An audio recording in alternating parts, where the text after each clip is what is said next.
Let's get started on the vials of Revelation. And the temple was filled with smoke from the glory of God, and from his power, and no man was able to enter into the temple till the 7 plagues of the 7 angels were fulfilled. In the month of July, the people of France celebrate a major event in their history, which is the anniversary of the outbreak of the French Revolution. And I suppose we can entitle this video, The French Revolution in Prophecy, because as we're going to see, the events which began in July of 1789 are the events which commenced with the opening verses of chapter 16 of the book of Revelation. We now know Revelation is not something far out there in the future, and we know the angels signified the prophecies to John.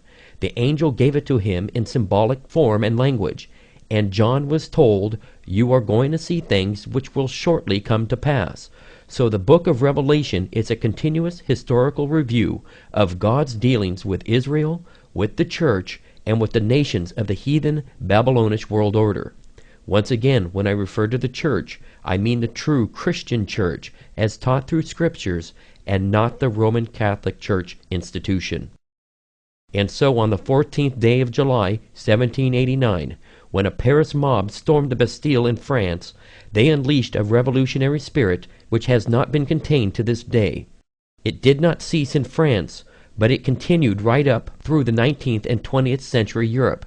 It gave rise to socialism, communism, atheistic godless materialism, and all the revolutionary philosophies, including the liberation theology. All of them had their origin, and all of them had their roots in the French Revolution. Far from being a barrier to Marxism, Catholicism paves the way for the advancement of communism because it keeps the poor misguided people, especially in the Latin nations, in poverty, degradation, and superstition. So in a matter of months in 1789, 2 unshakable edifices of an absolute monarchy and a hierarchical church system, Catholicism, were overthrown and upended in an orgy of bloodletting and massacre, which would be hard to find an equal for. And as we see when those events broke out, it was not just the beginning of the vials that were being outpoured in Revelation 16. It also marked the beginning of that process spoken of in Revelation chapter 17 and verse 16, where it says that the nations ensnared by the beast system, the nations of continental Europe, would rise up against the Roman Church. These forces would begin to strip, burn, destroy, and consume the harlot church system. The events that broke out in 1789 were no surprise to the people who were studying the scriptures and watching for the prophecies to be fulfilled. For over a century before the French Revolution took place, some godly preachers and biblical expositors were writing and proclaiming that just such a thing was going to happen. One of those writers was a man called Thomas Newton. 100 years prior to the Revolution, he wrote a book, Dissertations on the Prophecies, and he stated in his book, "Rome therefore will finally be destroyed, and as the kings of France have contributed greatly to her advancement, it is not impossible nor improbable that in some time or another they may also be the principal agents of her destruction."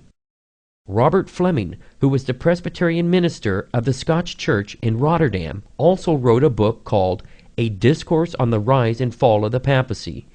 80 to 90 years before the Revolution took place, he wrote, "I cannot but hope that some new mortification of the supporters of Antichrist will then happen, and perhaps French monarchy may begin to be considerably humbled about this time."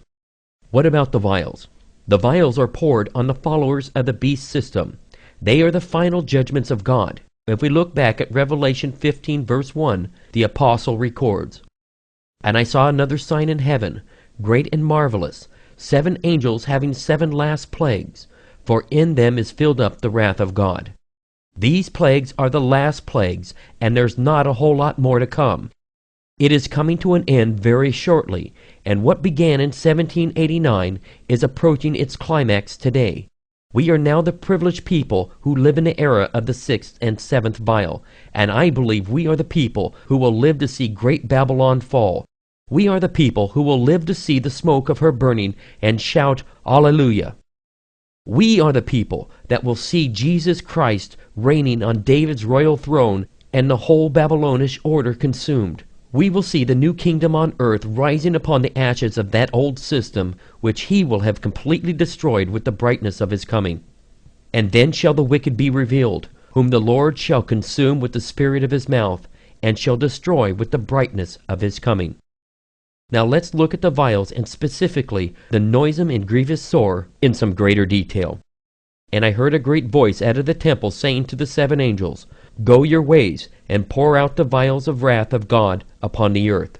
And the first went, and poured out his vial upon the earth, and there fell a noisome and grievous sore upon the men which had the mark of the beast, and upon them which worshipped his image. These passages are not referring to the whole wide world as we know it today, and it is not referring in this instance to the ground we walk on. It is referring to a particular territory designated in Bible prophecy as the earth. It is the Roman earth, or the Latin earth. It is the territory of the old Roman Empire. It is the territory where the Roman Empire prevailed, and where the papal system, the beast system, reigned supreme. It is where the horns, or the 10-toed nations of Daniel 2 resides. It is the area or nations of the Germanic people, Italians, French, Spanish, Portuguese, and their crowned heads that gave allegiance and support to the papal system. They are the ones that propped up the papal crown with their military might and soldiers. These are the countries that made up the second beast of Revelation 13. At the outbreak of the French Revolution in 1789, France was in one terrible mess. There is a book called Lardner's Cyclopedia, and this is what it says regarding the state of France. A court corrupt and profligate, beyond perhaps anything that Europe had yet witnessed, had degraded the minds of the upper classes. The middle classes were disgusted and galled by the privileges of the nobles, and their excessive pride and insolence. The scandalous lives of the clergy and the writings of the philosophers had shaken their reverence for religion. The abuses and oppressions of arbitrary and extravagant government were keenly felt. Why had all this happened? It happened because the gospel of Jesus Christ had been stomped out in France. Prior to all this corruption and darkness being exclaimed, there was a large segment of people who clung to the pure apostolic gospel. Possibly 1 million French people, known as the Huguenots, embraced the open Bible and gospel as true salvation. They were part of the people that Revelation 12 says that the dragon made war upon. Romanists persecuted and hounded the seed of God's true church. In 1685 A.D., the King of France drove these people out of the land, and he forced the Huguenot people to leave their homes or give up their religion. Under the pleased eye of Rome, France was darkened because the pure Christians were systematically eradicated. The best elements of France were driven out. They were the inventors, the industrialists, great farmers and landowners. They were the university patrons and professors. And as a result, Louis XIV drove France into the ground, and the Bible was outlawed and literally burned. While the prophecy called the revolution a noisome grievous sore, in 1727 the Pope issued his bull Unigentius, suppressing the New Testament in French.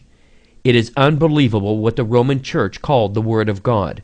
It spoke of the New Testament as a contagion. Pope Clement XI expressed his fear about a French Bible, which he called a sickness that was breaking out into a worse sore and disease. He also called the Protestants a great bitterness of spirit. But God does have a sense of humor, and he turned the symbolism back on them. By means of judgment, God said to them, "They call my word a sickness, a disease, and a sore. All right. If you don't want my word, I'll give you revolution instead."